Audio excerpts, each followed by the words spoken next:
Juan, les voy a invitar a que oremos, así como nos encontramos, oramos y le decimos: Padre, te damos gracias, gracias por tu amor, por tu gracia, por tu misericordia, que nos permite, Señor, llegar hasta este momento para poder meditar en tu palabra. Señor, reconociendo que somos necesitados de que tú hables a nuestras vidas. Señor, mira esa disposición que hay en cada corazón. Gracias por darnos la oportunidad de adorarte, de exaltarte. Te pedimos, Señor, que por medio de tu Santo Espíritu, tú hables a nuestros corazones. Habla al que expone, como también a cada uno de los que escuchan. Pero sobre todo, oh Dios, recibe tú la gloria de principio a fin. En el nombre de Cristo Jesús. Amén. El tema, como lo pueden observar en la pantalla, es la victoria sobre la muerte. La victoria sobre la muerte. De algo que nosotros podemos estar seguros es que Jesucristo conquistó la muerte de una manera definitiva. Y aún muerto siguió dando testimonio de quién era y la obra perfecta que había venido a realizar. Hay una realidad, de hecho, que todos compartimos. Y no importa la edad, no importa la condición social, no importa lo académico y podríamos decir la nacionalidad, todos tenemos una cita inevitable o ineludible con la muerte. Es un tema que muchas veces no nos gusta tocar, pero desde el momento en que nacimos en esta tierra, conlleva que un día, de igual forma, partiremos. Hay personas que cuando reciben una noticia, podríamos decir, de algún resultado médico, y es una noticia fuerte, la reacción muchas veces es un terror absoluto, y podrían con facilidad comenzar a gritar desesperadamente: no quiero morirme. Si dicen que hay un tratamiento y hay que ir hasta la China, se reúnen todos los recursos y vamos a la China. ¿Con qué objetivo? ¿Conocer los moles, las montañas? ¿Conocer la cultura de ellos? No, no me interesa eso. Me interesa encontrar la solución a aquello que me está afectando y que en cualquier momento muero. No quiero morir. Es una realidad, podríamos decir, universal. El hombre le teme a la muerte y no es extraño. No es extraño que el hombre le tema a la muerte. De hecho, podríamos nosotros decir que en el diseño original de Dios no se contemplaba la muerte. La muerte es una consecuencia y debemos de estar conscientes de eso. La muerte es una consecuencia del pecado. Dice la palabra del Señor: por un hombre entró el pecado. ¿Y qué más entró? También entró la muerte. Por eso la Escritura describe la vida humana como algo breve, como algo pasajero. El salmista lo dice de esta manera: porque 1000 años ante tus ojos son como el día de ayer que ya pasó, y como una vigilia de la noche. Pedro lo diría de esta manera: porque toda carne es como la hierba, y toda su gloria como la flor de la hierba. Sécase la hierba, cae la flor. Santiago, escuchen cómo lo dice Santiago: sin embargo, vosotros no sabéis cómo será vuestra vida mañana. Solo sois un vapor que aparece por un poco de tiempo y luego se desvanece. ¿Qué es la vida? ¿Cientos y cientos de años? No, no. La vida pasa rápido, los sueños quedan atrás, los proyectos se terminan, los planes son interrumpidos, la muerte llega y el hombre por naturaleza le teme. Quiero que me acompañen a Romanos capítulo 5, versículo 12. Observen lo que Pablo nos dice acá en Romanos 5:12, dice: por tanto, tal como el pecado entró en el mundo por un hombre y la muerte por el pecado, así también la muerte se extendió a todos los hombres, porque todos pecaron. ¿Es extraña la muerte en medio de los hombres? No. Al contrario, cuando escuchamos que alguien tiene 112 años, nos admiramos. Y observe lo que dice el libro de Hebreos, Hebreos capítulo 2, versículo 14 y 15, lo dice de esta manera: y librar a los que por el temor a la muerte estaban sujetos a esclavitud durante toda la vida. Versículo 16, porque ciertamente, versículo 15, y librar a los que por el temor a la muerte estaban sujetos a esclavitud durante toda la vida. ¿Quiénes eran esos que estaban con temor a la muerte? Los hombres. Los hombres. Hay un temor hacia la muerte. Pero observemos aquí esa diferencia, donde el mundo vive esclavizado por ese temor a la muerte, pero el creyente no. ¿Están de acuerdo? Lo repito una vez más. El mundo vive esclavizado ante el terror de la muerte, pero el creyente no. ¿Estamos de acuerdo? ¿Quiere morirse?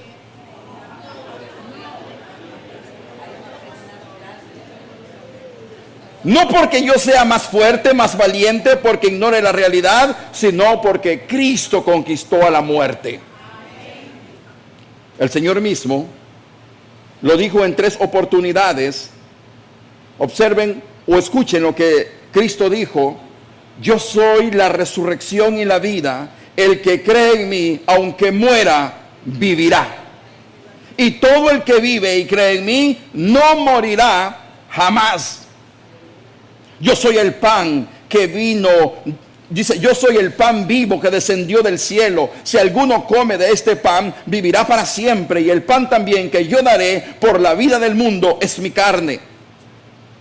Y habiendo dicho esto, gritó con fuerte voz: Lázaro, ven fuera. Y el que había muerto salió atadas las manos y los pies con vendas y el rostro envuelto en un sudario. Jesús le dijo: desatadlo y dejadlo ir. Cristo proclamó, y no solo lo proclamó, demostró tener poder sobre la muerte. Y ahora Juan nos lleva a contemplar algo, podríamos decir, más glorioso aún. Cristo conquistó la muerte aún cuando estaba muerto. Y ese es el primer punto que vamos a observar esta mañana. Cristo conquistó la muerte aún en su muerte.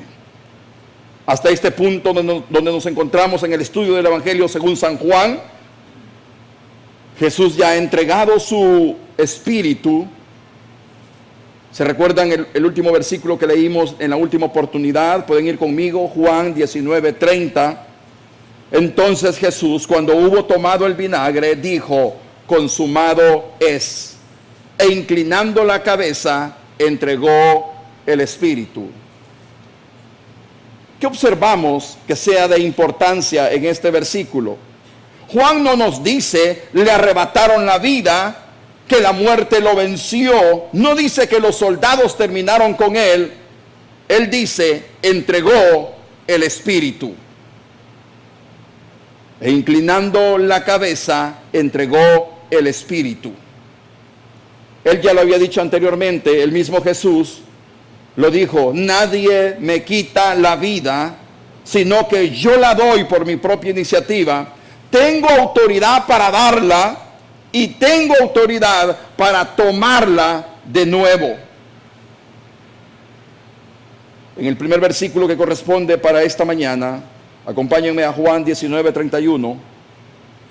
Observemos cómo continúa el relato y dice de la siguiente manera: los judíos entonces, como era el día de la preparación para la Pascua, a fin de que los cuerpos no se quedaran en la cruz, el día de reposo, porque ese día de reposo era muy solemne, pidieron a Pilato que les quebraran las piernas y los llevaran. Y se los llevaran. Es interesante ver la hipocresía de los líderes religiosos en ese versículo nada más. Acaban de entregar al Hijo de Dios a ser crucificado, acaban de participar en un asesinato, podríamos decir, el más injusto de la historia de la humanidad, pero ahora a ellos les preocupa algo. ¿Qué les preocupaba? La pureza ceremonial, contaminar la tierra. Les preocupaba el día de reposo. Jesús en cierta oportunidad en el Evangelio de Mateo les dijo de esta manera: guías ciegos, que coláis el mosquito y os tragáis el camello. Los líderes religiosos eran expertos en detalles externos, mientras que ignoraban la esencia de la ley. De hecho, a lo que ellos estaban haciendo referencia se encuentra en Deuteronomio 21, 22 y 23. Lo vamos a leer en esta oportunidad. Deuteronomio capítulo 21, versículos 22 y 23. Dice de la siguiente manera: y si un hombre ha cometido pecado digno de muerte, y se le ha dado muerte, y lo has colgado de un árbol, su cuerpo no colgará del árbol toda la noche, sino que ciertamente lo enterrarás el mismo día, pues el colgado es maldito de Dios, para que no contaminéis, o para que no contamines la tierra que el Señor tu Dios te da en heredad. Al judío, a los religiosos en ese momento, les importaba que ese cuerpo no quedase colgado en ese madero. ¿Y qué hicieron ellos? Bueno, aquí en el versículo 31 dice que le dijeron a Pilato, pidieron a Pilato que le quebraran las piernas y se los llevaran. Ya anteriormente estos judíos le habían pedido a Pilato varias, podríamos decir, peticiones. ¿Se recuerdan cuando escribió el rey de los judíos? ¿Qué dijeron ellos? Quita eso, quítalo. Pon el que dijo ser el rey de los judíos. ¿Qué dijo Pilato? Lo que he escrito, escrito está, ¿sí? Y en otras oportunidades también querían como llevarlo a él a que cambiara la decisión. Así él dijo, no se cambia, así se queda. En este momento ellos le dicen, mira, sería bueno que en el versículo 31 les quiebres las piernas a estos hombres y luego se los lleven. ¿Cuál era el objetivo de hacer esto? Bueno, recuérdense la posición en la cual ellos se encontraban, donde habían sido clavados en los pies, de modo que para respirar ellos podían impulsarse, o podríamos decir, sí, tratar de levantar su cuerpo, aunque el dolor era fuerte, pero era peor quedarse sin aire. El objetivo entonces era quebrarle los pies, de modo que quedasen sin oportunidad de respirar, lo cual conllevaba en que en unos minutos muriesen. Pero es interesante que aún Cristo, muerto en este momento, Él tenía el control. Acuden a Pilato, necesitaban que la muerte fuera acelerada. Y observe lo que dice el versículo 32 y 33 del 19, lo leemos. Fueron pues los soldados y quebraron las piernas del primero y también las del otro que había sido crucificado con Jesús. Pero cuando llegaron a Jesús, como vieron que ya estaba muerto, no le quebraron las piernas. ¿Qué mostraba ahí eso?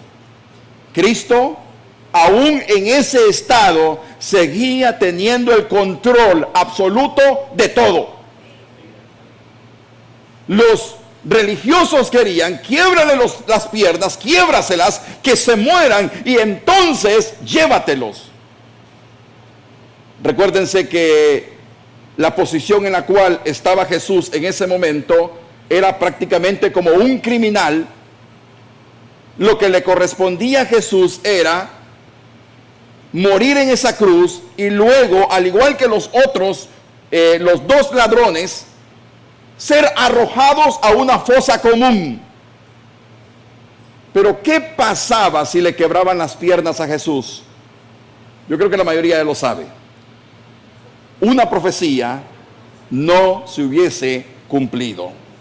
Pero es entonces cuando podemos observar que a simple vista parece un detalle insignificante. No le quebraron las piernas porque ya había muerto. No.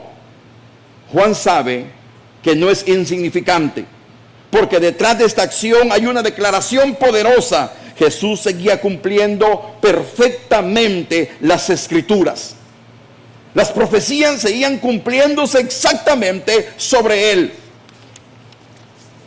Los soldados creían que estaban tomando una decisión práctica, pero Dios estaba cumpliendo su plan eterno. Siempre en el mismo evangelio de Juan, ¿se recuerdan aquel momento donde Juan el Bautista está bautizando? En el primer capítulo dice: al día siguiente vio a Jesús que venía hacia él y dijo Juan el Bautista: he aquí el Cordero de Dios que quita el pecado del mundo.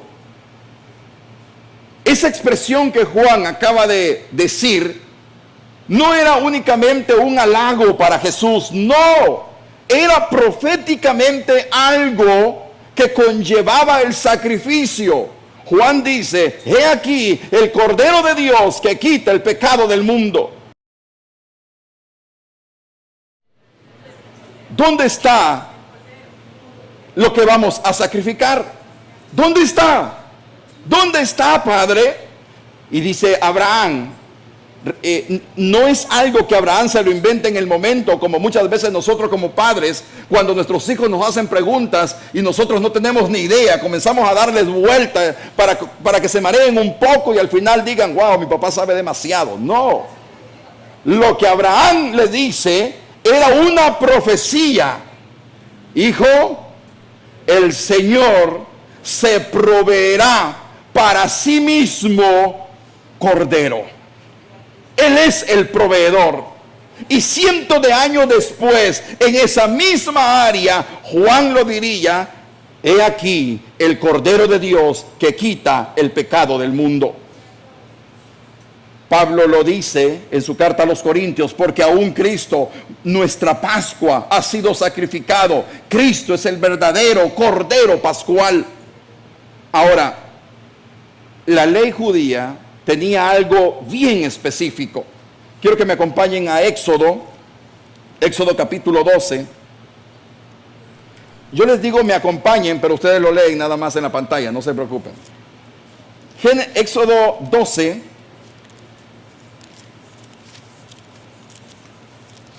Aunque por aquí escucho varias páginas moviéndose. Gloria a Dios. Éxodo 12, 46.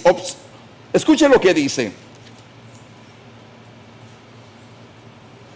Se ha de comer, hablando acerca de el sacrificio, el cordero que se ofrecía. Dice 46: se ha de comer en una misma casa, no sacaréis nada de la carne fuera de la casa. ¿Y qué dice? No quebraréis ¿el qué? Ninguno de sus huesos.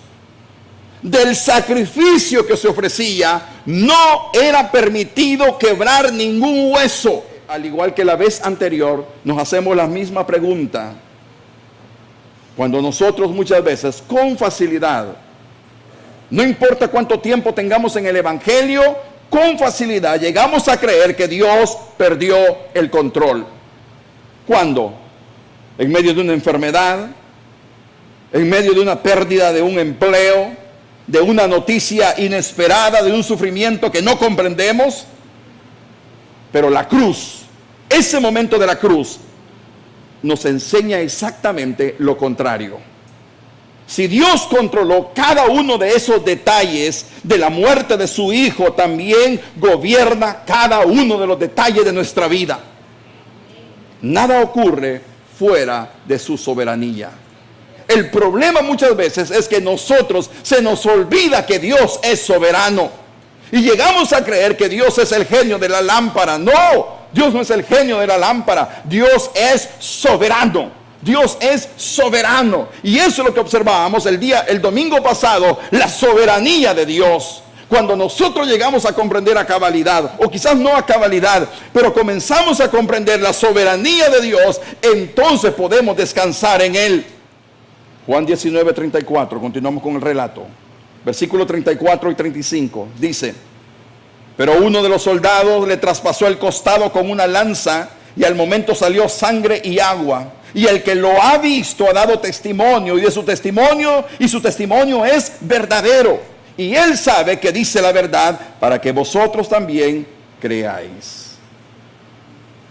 Los soldados se presentaban prácticamente con un mazo, muchas veces era de madera o de metal, 2 o 3 golpes bien dados, y no había pierna que no se quebrara.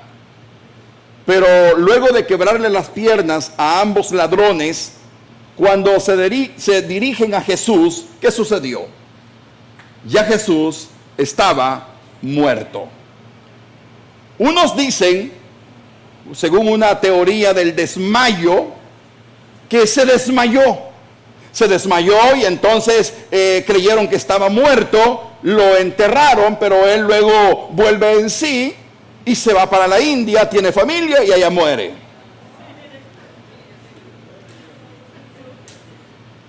Hay de cuentos a cuentos. Pero, ¿creen ustedes que a un soldado romano, experto en la muerte, se le iba a escapar uno? ¿Se le iba a hacer el dormido? No. Como aparentemente ya estaba muerto, entonces toma una lanza y ¿qué hace? Atraviesa el cuerpo de Jesús. ¿Qué hubiese pasado si se estaba haciendo el dormido? El grito, ¿sí? El grito. O con solo ver que sacaba la lanza, hubiese dicho, no, espera, ya casi me muero, un momentito más. No. Sacan la lanza, traspasan el costado. Hay muchas, podríamos decir, interpretaciones con respecto a que aquí el Evangelio dice salió agua y sangre. Hay muchas interpretaciones. No vamos a entrar en detalle. Recuérdense que Juan no es un médico y tampoco es un forense que está dando o determinando qué es lo que acaba de pasar exactamente. Él solo observa que sale un líquido, podría ser similar al agua, y sangre. Algunos han dicho que puede ser una membrana que está cerca del corazón, la cual posee un líquido parecido al agua, no es agua, parecido al agua, pero imaginémonos, para ellos dicen, bueno, fue como agua y sangre. Ahora, Juan menciona ese detalle, pero recuérdense que Juan, todo lo que va a mencionar, tiene un significado. Juan enfatiza este acontecimiento porque fue un testigo ocular, lo vio, lo presenció y aún lo recordaba. Y quiere que nosotros también lo creamos. Y es donde nos preguntamos, pero ¿por qué yo debo de creer eso? Bueno, porque esto demuestra que Jesús había muerto realmente. No se desmayó, no perdió simplemente el conocimiento, no aparentó estar muerto, murió verdaderamente. El comentarista J.C. Wright dice de esta manera: sin una muerte real no habría sacrificio real.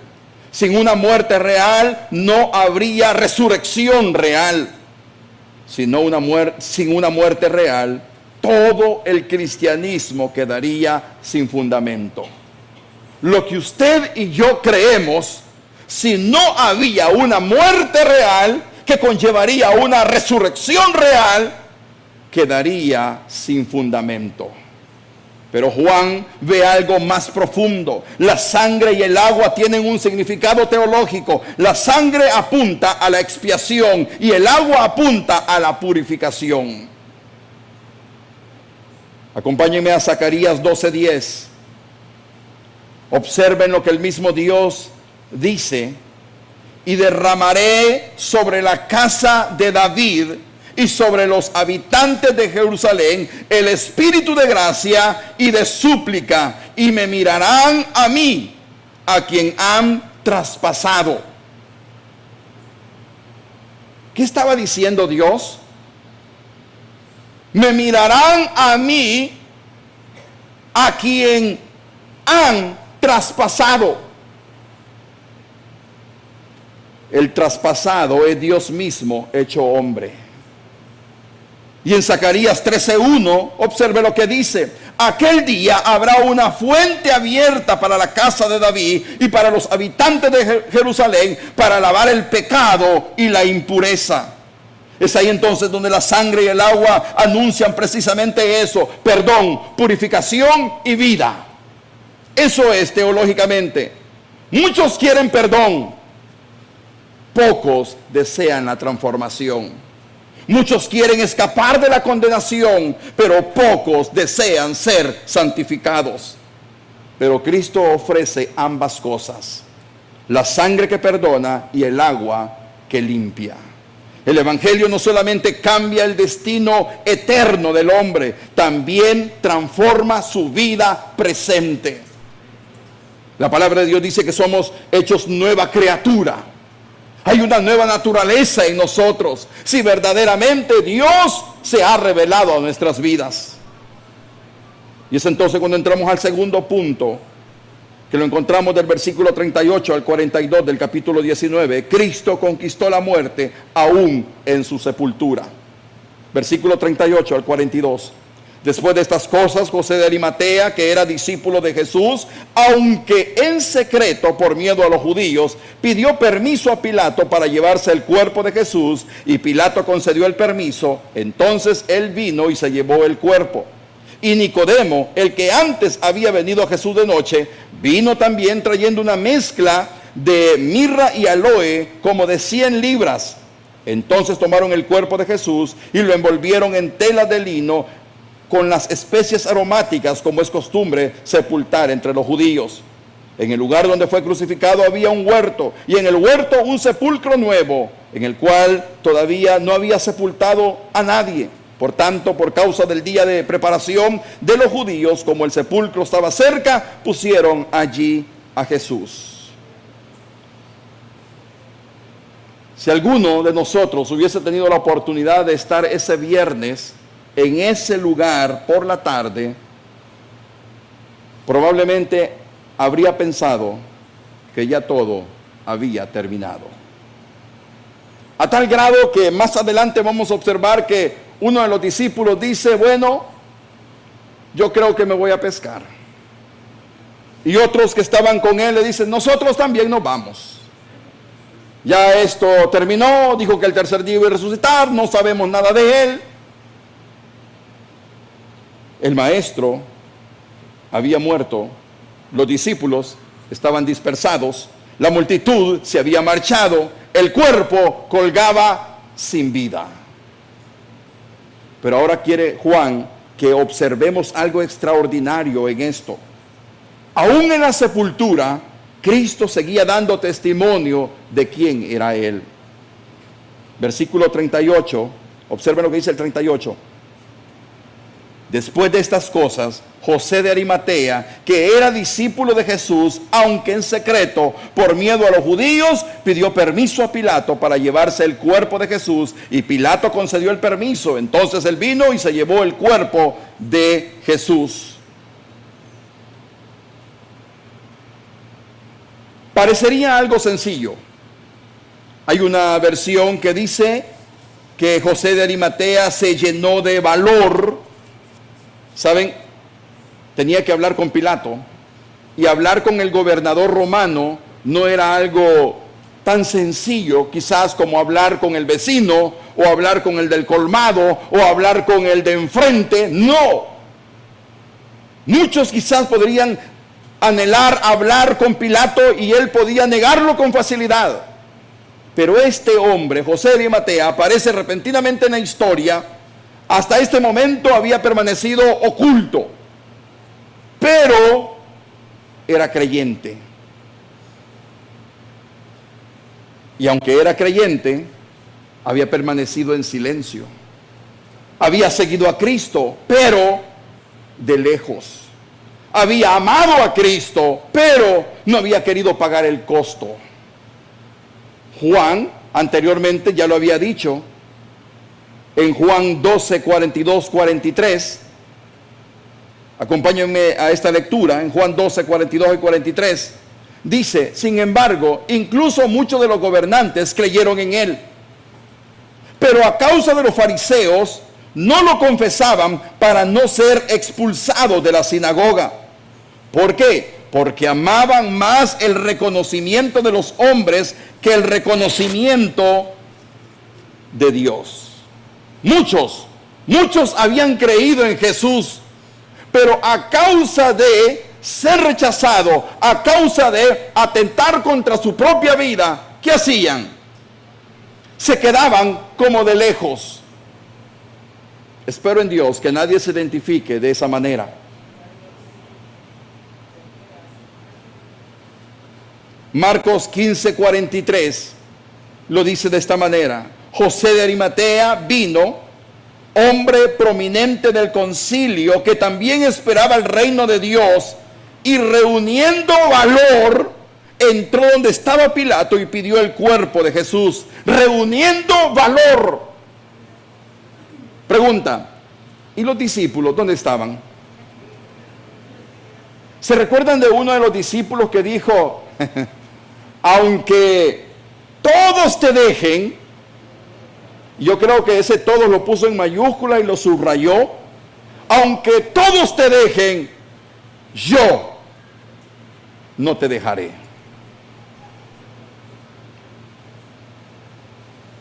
Eso es exactamente lo que la gracia hace en el hombre. La gracia no solamente perdona el pecado, sino que la gracia transforma. John MacArthur dice de la siguiente manera: lo que años de discipulado secreto no habían logrado, la cruz lo produjo en unas pocas horas. Hay creyentes que aman a Cristo, no lo dudamos, pero todavía viven escondidos. Temen ser identificados con Él, ser rechazados, ser criticados o perder la aceptación en su entorno. La fe verdadera siempre termina manifestándose. Siempre termina manifestándose. Pero no solo se nos menciona aquí a José de Arimatea, sino que el versículo 39 nos habla de Nicodemo también. Y Nicodemo, el que antes había venido a Jesús de noche, versículo 39, vino también trayendo una mezcla de mirra y aloe como de 100 libras. Ahora, el hecho de que José de Arimatea fuese donde Pilato y le pidiese el cuerpo, allí estaba arriesgando prácticamente su reputación, su vida, porque Jesús había sido crucificado como, podríamos prácticamente decir, como un subversivo, como alguien que había dicho que era rey. Y lo menos que las personas podrían decir es: él es familiar mío o yo soy conocido. No. Muchas de las personas que tenían familiares que eran crucificados en esos días no se aparecían cerca. ¿Por qué? Para no ser señalados. Es por eso que los cuerpos eran enterrados o depositados prácticamente en fosas comunes. Pero este hombre llamado José de Arimatea va y pide el cuerpo de Jesús. No importando que lo clasificaran al igual que el delito que supuestamente había cometido Jesús, no importaba. Poniendo en riesgo su vida, poniendo en riesgo su reputación, no importaba. Pregunta: ¿quién hace eso en la vida de un hombre? Solo el poder de Dios. si el poder de Dios no obra a favor de José de Arimatea, hubiese continuado oculto.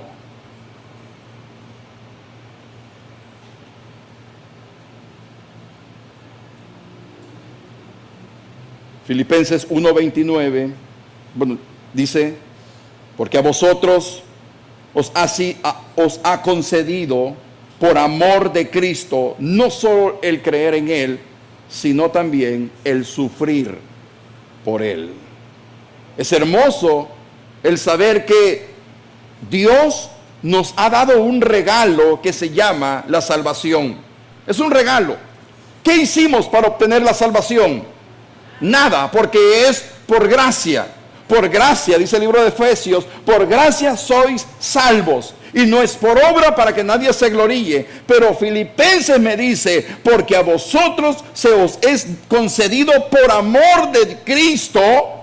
O sea, por amor de Cristo viene ese regalo de creer en Él.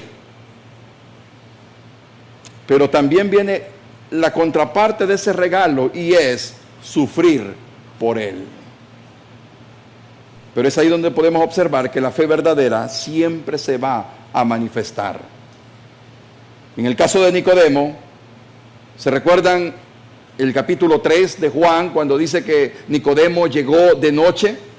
¿Por qué llegó de noche Nicodemo? Por miedo. Única y exclusivamente por miedo, para que no lo observasen. Juan nos recuerda quién es Nicodemo. Vino de noche y evitaba ser visto. El hombre que había protegido cautelosamente su reputación, hoy lo vemos con 100 libras. ¿100 libras de qué? Dice el texto. De especies aromáticas. ¿Para quién? Para Jesús. ¿Saben? Se dice que en la cultura judía, y aún, bueno, prácticamente en ese tiempo, los emperadores, las personas de renombre, se les ponía este tipo de especies aromáticas. De hecho, era caro. Y es por eso que no todos tenían esa oportunidad. Por ejemplo, Lázaro no fue embalsamado, podríamos decir, o puesto con estas especies aromáticas. ¿Por qué creen? ¿Cuál es la evidencia de que no habían especies aromáticas con Lázaro, el hermano de Marta y María? Al cuarto día, su propia hermana, ¿qué dijo? Señor, ya hiede. No tenían suficientes recursos para poder poner aromas, y en este caso habían 100 libras. ¿Cuánto se había gastado? No importa cuánto se gastó, pero esas 100 libras eran ¿para qué? Para ponérselas al cuerpo de Cristo.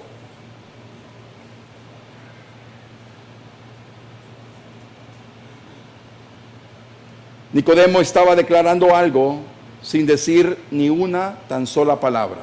¿Saben qué es? Jesús es Rey. Jesús es Rey. Dice R.C. Sproul, la muerte de Cristo produjo en estos hombres el valor que antes no tenían y la devoción que antes escondían.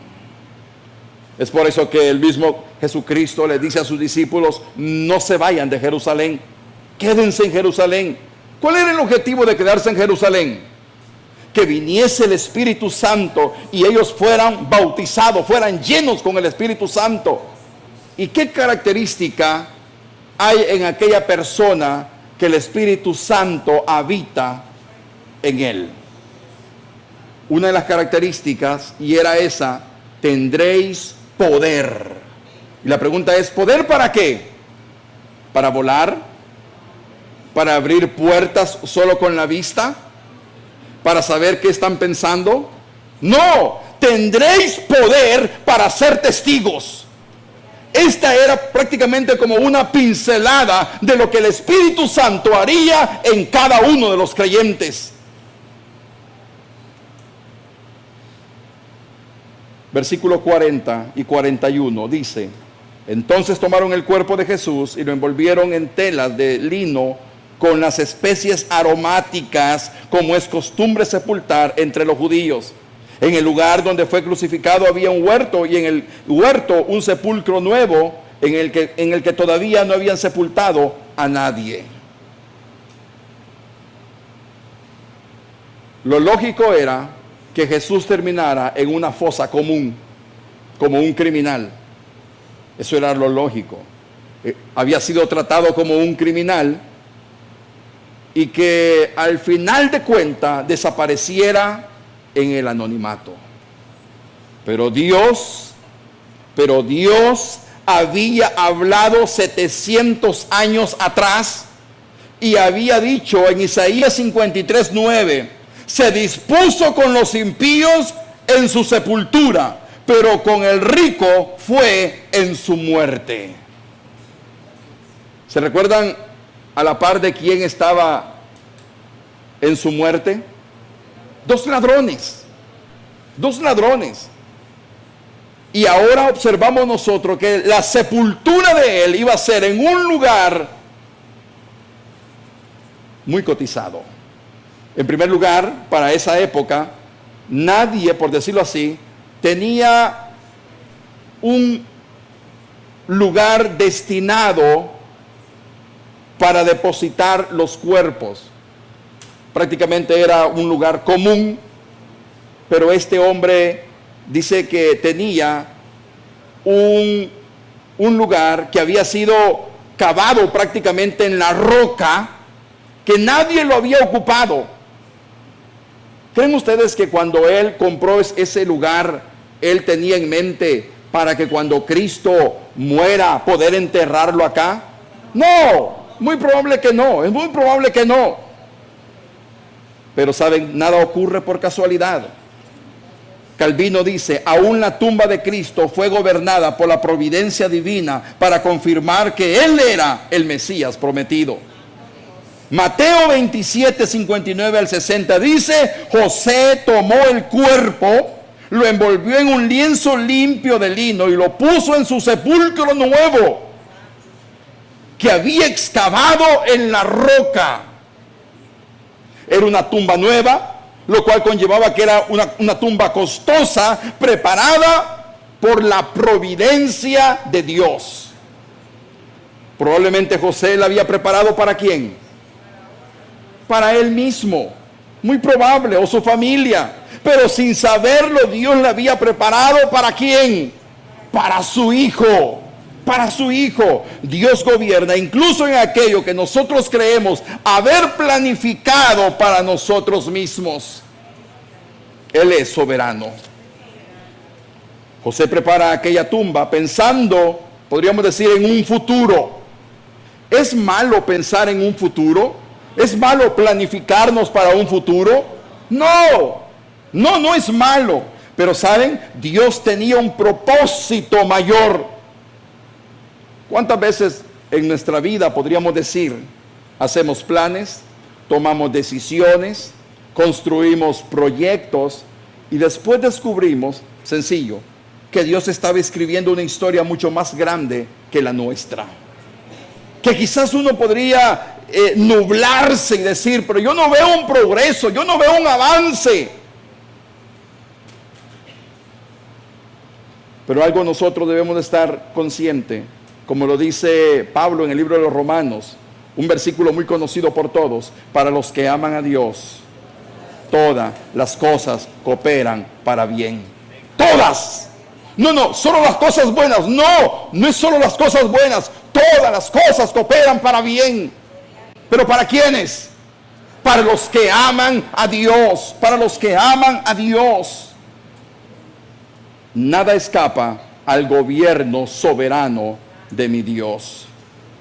Juan 19:42, versículo 42. Por tanto, por causa del día del reposo, por causa del día de la preparación de los judíos, como el sepulcro estaba cerca, pusieron allí ¿a quién?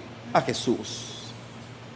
De hecho, aunque Juan no toma tantos detalles, ¿se imaginan ustedes qué privilegio de estos hombres haber tenido ese cuerpo y depositarlo en ese lugar. Leímos nosotros anteriormente que fue vendado, y luego de ser vendado a la vez se le ponía todas esas especies aromáticas, y de esa forma ponen el cuerpo en ese sepulcro, y dice, pusieron allí a Jesús. ¿Había prisa? Sí, había una prisa. ¿Por qué? Bueno, porque el día de reposo se acercaba. Pero detrás de esa prisa había otra razón. Una razón magistral. Y es que Jesús lo había dicho allá en el capítulo 2 de este mismo evangelio: destruid este templo y en 3 días lo levantaré. Era necesario entonces que fuese depositado en esa tumba, y ahí transcurriese en el viernes el primer día, luego el sábado el segundo día, y el domingo el tercer día se cumpliese una profecía más acerca de Cristo. La tumba no sería el final, y estamos todos conscientes. Sería solamente una estación temporal, porque mi Cristo había conquistado la muerte. Y es entonces cuando llegamos al tercer aspecto. Cristo conquistó la muerte mediante su resurrección. Llegamos al punto prácticamente culminante de este relato. La evidencia definitiva, la demostración irrefutable, la victoria sobre la muerte. Versículo 1 del capítulo 20. El primer día de la semana, María Magdalena fue temprano, ¿a dónde? Al sepulcro, cuando todavía estaba oscuro, y vio quitada la piedra del sepulcro. Esto que aquí nos narra Juan en el versículo número 1, de hecho fue un impacto muy fuerte para esta mujer. Juan destaca a María Magdalena no porque fuera importante según los estándares humanos, sino porque amaba profundamente a Cristo. Ella había sido transformada por Él. Se nos narra que había sido liberada de 7 demonios. Y es ahí donde nosotros podemos decir: el que mucho ha sido perdonado, mucho ama. ¿Cuánto tú amas al Señor? ¿Lo amas completamente con tu vida? ¿O estás empezando a amarlo? Creo que lo empezaré a amar. Si verdaderamente mucho ha sido perdonado de nuestra vida, entonces hay un amor hacia Él incondicional. Por eso esta mujer estaba al pie de la cruz, y por eso llega primero al sepulcro. ¿Por qué llegó primero al sepulcro? Porque su amor hacia su Señor no era un amor temporal, no. Y observen la reacción de María en el versículo 2. Entonces corrió y fue a Simón Pedro, al otro discípulo a quien Jesús amaba, y les dijo: se han llevado al Señor del sepulcro y no sabemos dónde lo han puesto. Observe la expresión que dice María. ¿Se han llevado a quién? Al Señor. El Señor, aunque cree que está muerto, su amor y devoción permanecen. Él es mi Señor. Él es mi Señor. Cuando muchos quizás al verlo en la cruz ya muerto han de haber pensado o expresado: se terminó todo. Adiós seguimiento. ¿De qué sirve todo este tiempo que he seguido si el líder ahora ha fallecido? No, María decía: el Señor, aunque estuviese muerto, su amor y devoción permanecía. Pedro y Juan corren, versículo 3 y 4. Observen lo que dice: salieron pues Pedro y el otro discípulo e iban hacia el sepulcro. Los dos corrían juntos, pero el otro discípulo corría más aprisa que Pedro y llegó primero al sepulcro. Observamos entonces, Pedro y Juan llegan y encuentran algo extraño en ese lugar. ¿Qué era lo extraño que encontraron? Bueno, observen, leímos hasta el versículo 4, Leemos del 5 al 7 aún, dice, e inclinándose para mirar adentro, vio las envolturas de lino puestas allí, pero no entró. Entonces llegó también Simón Pedro, tras él entró al sepulcro y vio las envolturas de lino puestas allí, y el sudario que había estado sobre la cabeza de Jesús, no puesto con las envolturas de lino, sino enrollado en un lugar aparte. Algo que nos muestra que este relato es verídico es la manera en que se comportan los dos que llegaron. El primero llega y se queda hasta la puerta y observa. Pero el segundo, ¿quién fue el segundo? Pedro. ¿Creen ustedes que Pedro se iba a conformar desde la puerta y decir, bueno, sí, tiene razón, no hay nada ahí? Ese es un efecto del... ¿Creen ustedes que Pedro se iba a quedar así? Ah, bueno, si Juan dice que no hay nada, o el discípulo amado dice que no hay nada, entonces no hay nada. No, no, Señor, a mí no me lo cuente. Yo entro y veo. Ese era Pedro. Ahí Pedro lo vemos y entra. Ahora, Pedro y Juan llegan y encuentran algo extraño. Los lienzos están allí, el sudario está doblado aparte, todo está en orden. Ahora, al ver ese orden que estaba ahí adentro, ¿qué eliminaba? Elimina la teoría del robo. ¿Por qué elimina la teoría del robo? Bueno, un ladrón no se toma el tiempo para desenvolver cuidadosamente un cadáver, ¿sí? Mucho menos de acomodar los lienzos. Tenía que haber tenido una condición o algo por el estilo, este ladrón, que le gustaba todo en orden, ¿sí? No, de ninguna manera. Lo normal que hubiese sido la piedra por un lado, ¿sí? Y el cuerpo tenían que agarrarlo y salir rápido, porque no hay tiempo que perder. Pero todo estaba en orden. El comentarista Donald Carson dice de la siguiente manera: la disposición ordenada de las telas funerarias apunta no a un robo apresurado, sino a una salida triunfante del resucitado. La tumba vacía ya estaba predicando, estaba anunciando algo: mi Cristo ha vencido a la muerte. Y dice el versículo 8 de Juan 20, entonces entró también el otro discípulo, el que había llegado primero al sepulcro. El primero llega, observa, pero se detiene. El otro o no tenía freno, pero llegó hasta el final. Y observa todo, pero no dice nada más. Ahora el primero entra y comienza a ver esos detalles. Y observen lo hermoso que dice acá en el versículo 8, perdón. Entonces entró también el otro discípulo, el que había llegado primero al sepulcro, y vio, ¿y qué más? Y creyó. El segundo solo vio. ¿Solo vio qué? Que el cuerpo no estaba. Pero el primero, aunque se detuvo al principio, cuando entra, ve la situación, pero ahora dice que creyó, vio y creyó. Juan observa exactamente lo mismo que Pedro, pero reacciona de manera diferente. Ve y cree, no entiende todavía todo, pero ya sabe algo: Jesús no está ahí. Versículo 9. Porque todavía no había entendido la escritura que Jesús debía resucitar de entre los muertos.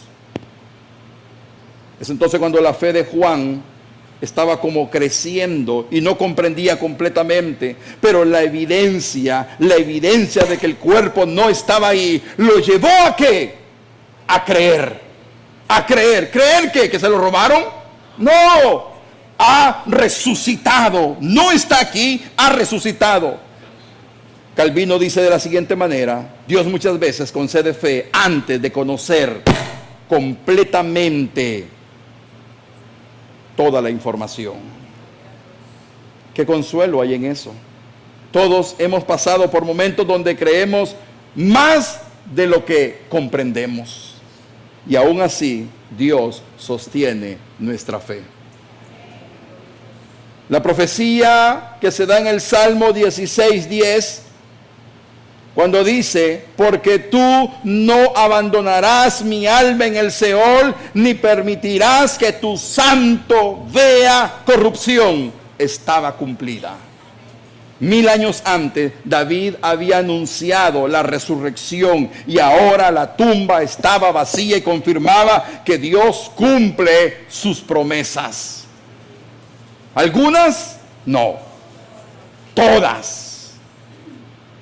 Y es ahí donde nosotros vivimos, en una cultura dominada por el miedo, la enfermedad, a la pérdida y aún a la muerte. Pero el cristiano se distingue porque tiene una esperanza distinta. No porque ignoremos el dolor o ignoremos el sufrimiento, sino porque Cristo resucitó.